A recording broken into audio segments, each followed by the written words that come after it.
Do you have a decorative fallback that you always go back to when you're not feeling especially creative? I definitely do. For me, it's layering a floral PET tape over the top of some color-coordinated washi tapes. It never fails, and I'm bringing it back for February in my bullet journal. Hi, I'm Erin, and summer makes me not want to be creative.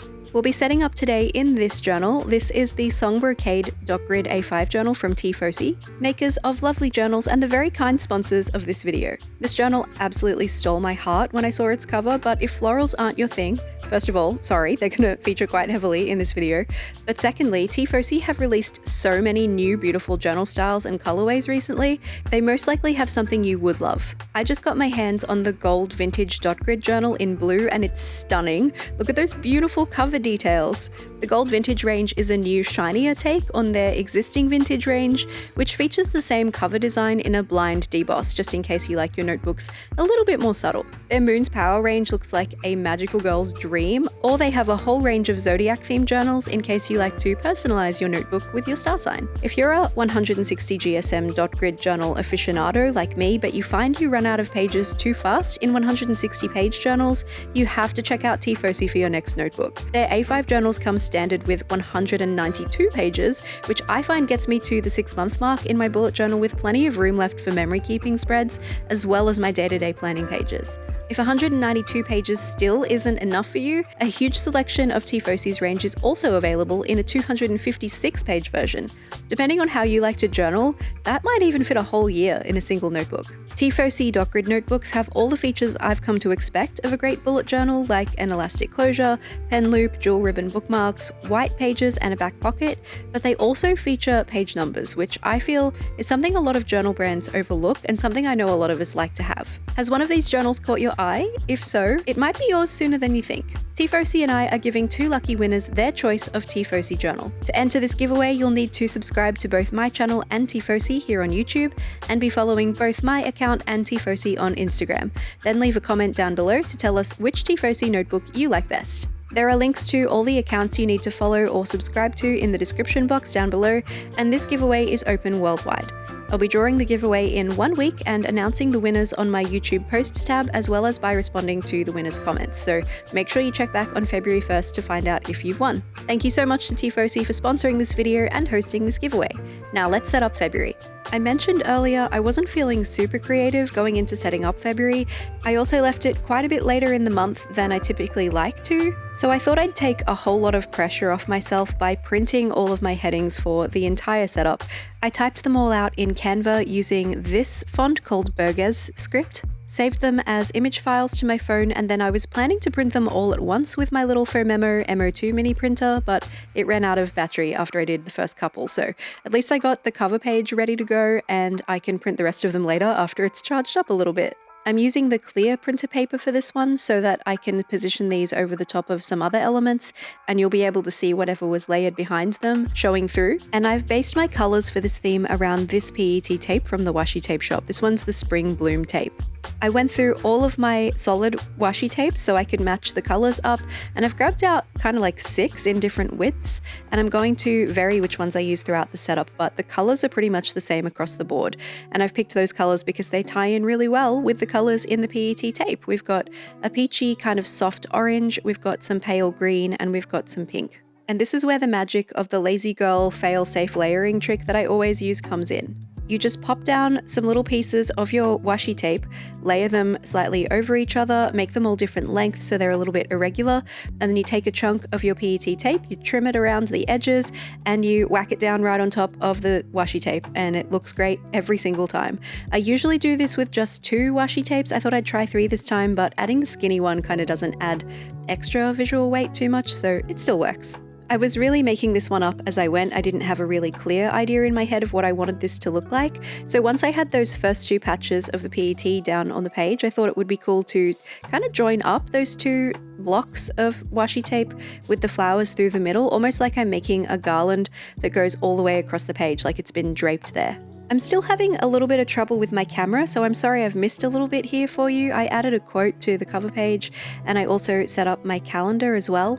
Unfortunately, it might just be time for a new camera, we'll see, but The calendar is pretty straightforward. It has just little boxes that are 4 dot grid spaces tall by 4 dot grid spaces wide, and I've left 1 dot grid space in between each box just to give them some kind of floating suspension kind of a feeling.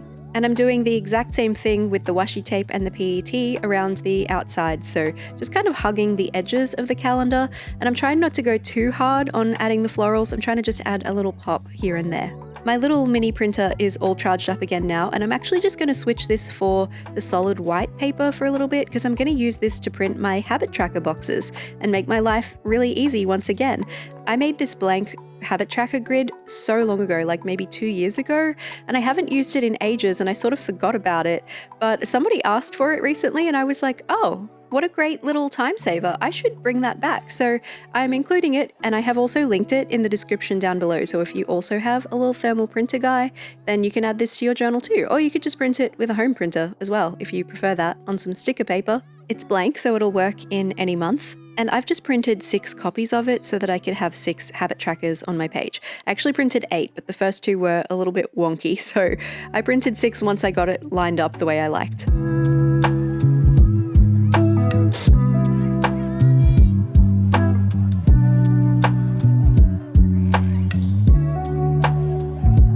Now that I've got those habit trackers printed, I'm actually getting a bit ahead of myself because we need to switch back to the clear paper and finish printing my headings that I didn't get to do earlier because the printer was out of battery. And I'm going to need them for this next page, so I definitely need to print them now. I don't have a title for the page that's going to go on the left especially, but it's going to have spaces to write down some goals for the month, note down what I'm excited for, and note down what I'm working on, what I'm trying to improve. So I guess it's kind of a motivation spread. Let's think of it that way. I've deliberately made the headings for this one a little bit on the smaller side and left the formatting for the ones that have a proper overarching page heading a little bit larger. I have absolutely just done that by eyeballing it within my Canva document. I don't have the exact measurements for the PHOMEMO paper, but I'm sure that's very easily available stuff. I just find that I can kind of gauge it by scale versus the width of the page, and that seems to work out pretty well for me. It's readable, so that's all we need. As far as page layout, this one's really easy. It's just heading and then 3 dot points and then a heading and then the next 3 dot points and then the last heading and then the last 3 dot points. So it's a very easy one, and it allows plenty of space for decoration as well. I thought for this one I would really aim to weight it on the left side of the page, so all of my florals would go over there, kind of hug the edge, and that gives me lots of room for writing.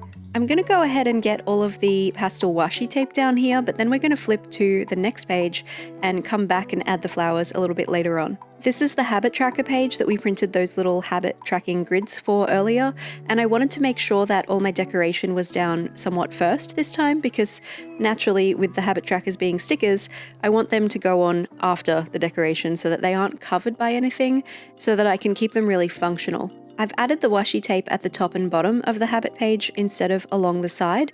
I remembered those little grids taking up a lot of page space, so I was trying to make sure I was allowing myself lots and lots of room, but they ended up being a little smaller than I remembered, and I maybe allowed too much room because my habits page is going to end up a bit wonky, but doesn't matter, let's add some flowers.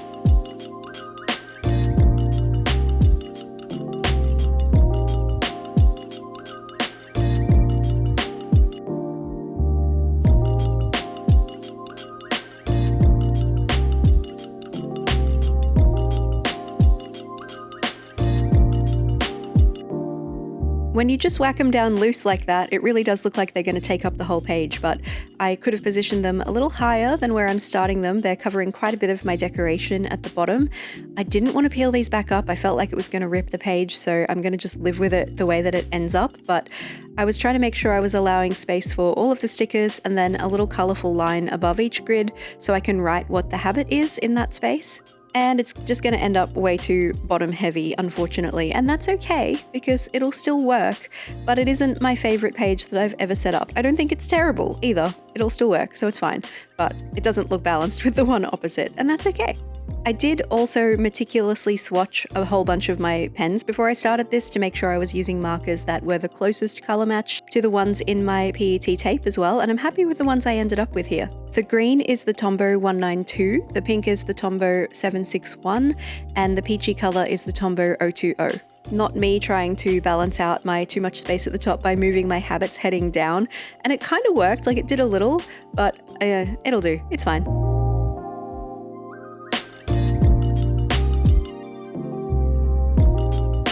A new challenger has appeared. At this point, I decided to bust out some stickers that I got out because I thought they worked well with the color scheme, but I wasn't sure if I'd have a way to use them. Turns out I do.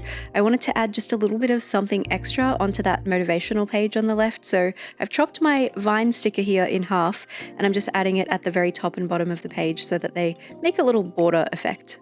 Let's leave that spread there and move on to the next one, and this is going to be my content planner. I'm using a sheet of origami paper in this nice kind of peachy pastel soft yellow, and I tell you what, I lucked out here. I did not plan this, but this piece of paper divides perfectly into 9 in the exact size I wanted, which is 10 dot grid spaces tall by 10 dot grid spaces wide, which means this paper is 15 centimeters tall by 15 centimeters wide because it's a 5mm dot grid. And that was just lucky. I didn't think about that beforehand, but maybe my subconscious mind did it for me. I don't know. I needed 8 of them anyway, and I've ended up with a perfect nice 9 at the right size, so that's lovely. And I needed exactly 8 of these because that's how many publishing days I have in the month for my YouTube videos. I typically post my videos very, very early Wednesday morning my time and on Friday evenings my time. So given that there are 4 Wednesdays and 4 Fridays in the month of February, that's why I need 8 boxes on this spread. I did intend to also add the names of the days and the dates onto these boxes, but I didn't remember to make those headings when I was putting together my little PHOMEMO documents, and so I thought I'll do that later, and then I forgot. So I haven't done that yet, and they won't be on this spread, but they will be later. So if you'd like to use your imagination and envision them, the left columns will be the Wednesday videos and the right columns will be the Friday videos. And I've deliberately had them run through the center of the page so that I could add some pretty above and below.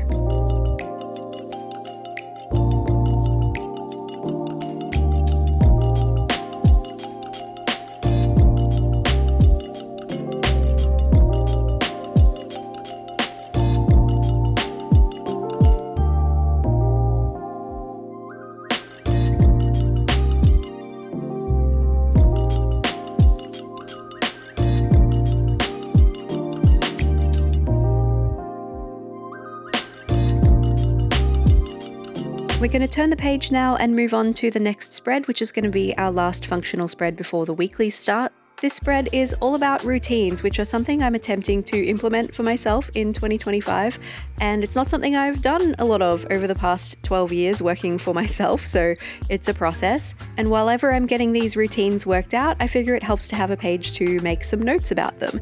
This is the exact same setup that I used for my routine spread in January, but I found I wasn't using my journal very much through January. I really haven't picked it up anywhere near as much as I had hoped I would, so I'm bringing it forward so that I can really still give it a chance to test out and see if it works.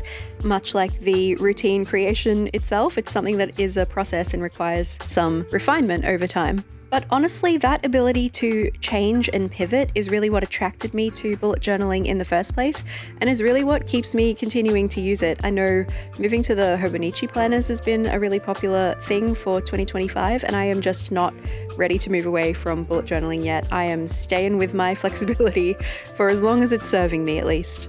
And the creative side of how I like to approach bullet journaling is a really kind of therapeutic process for me.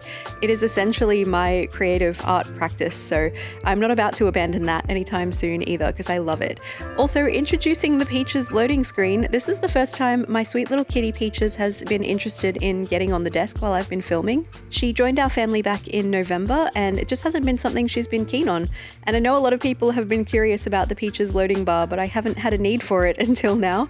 I hope you enjoyed it. Her face is a little too complicated for me to make some artwork of that I am happy with at this stage, so you're gonna have to deal with a photo until I get better at stuff.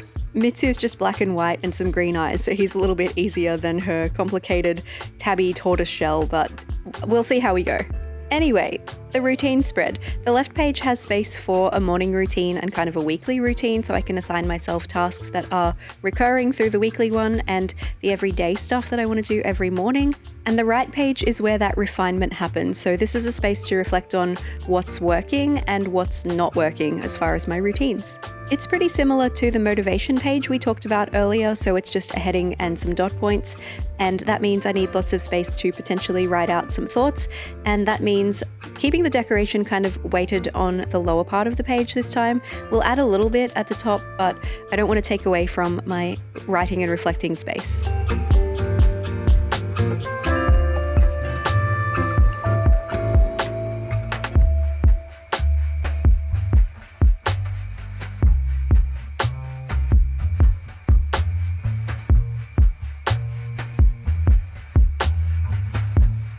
Only one spread left for this setup, and that is the first of my weeklies. I am so keen to get back to setting up the rest of my weeklies on live with you in February. I haven't been doing it through January for a few reasons.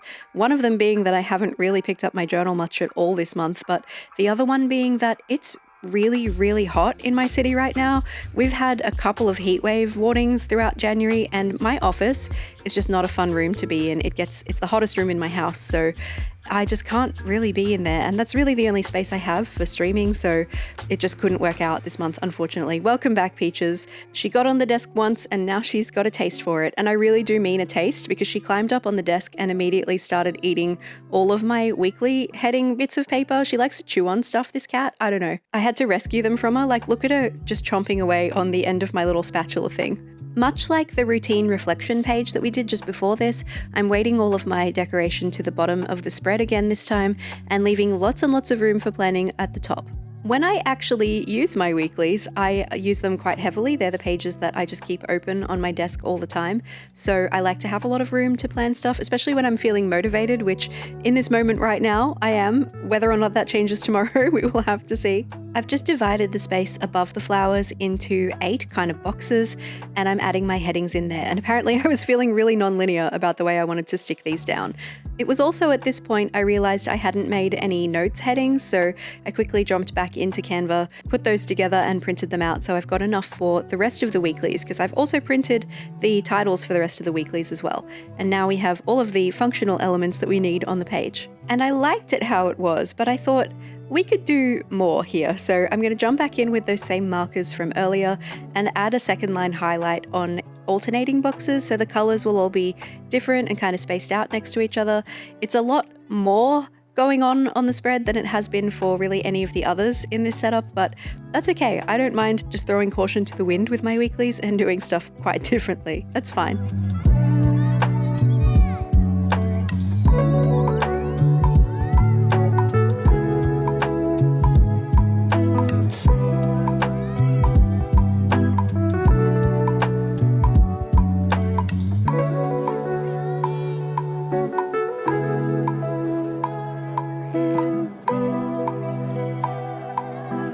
I accidentally made a few of my second line highlights a little bit too long, so I'm going to use my white paint marker to cover those up. They're going to need a few layers. I'm going to do 3, I think, to cover these, but then you won't even really be able to tell unless you're looking, but you don't have to look. As usual, I can't leave well enough alone, so I'm chopping some of those vine stickers in half again, and I'm just going to layer those at the top, making sure they don't obscure any of my day of the week titles. I also hadn't used them since back on the goals page, so I figured it would be good to bring them back in again for some consistency. And just in case you're wondering where I got those vine stickers, they're from JOURNALSAY.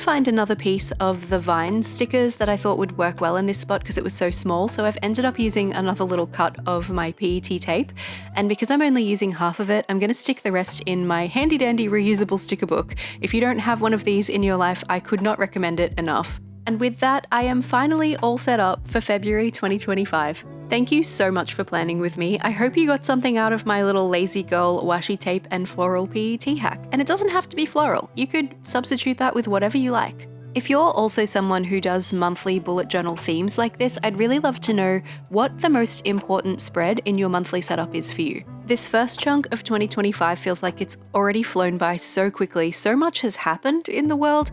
I hope you and your journal are feeling safe and happy wherever you are, and that February and the months beyond it bring lots of wonderful things for all of us. Also, don't forget to enter the giveaway to win a Tiefossi journal of your choice. If you're looking for some more February inspiration, there is a link on the screen right now to February in the Mystery Journal, which is much bolder and much more Valentine's themed, as well as February last year in the Mystery Journal, which was a ballerina theme. Very cute.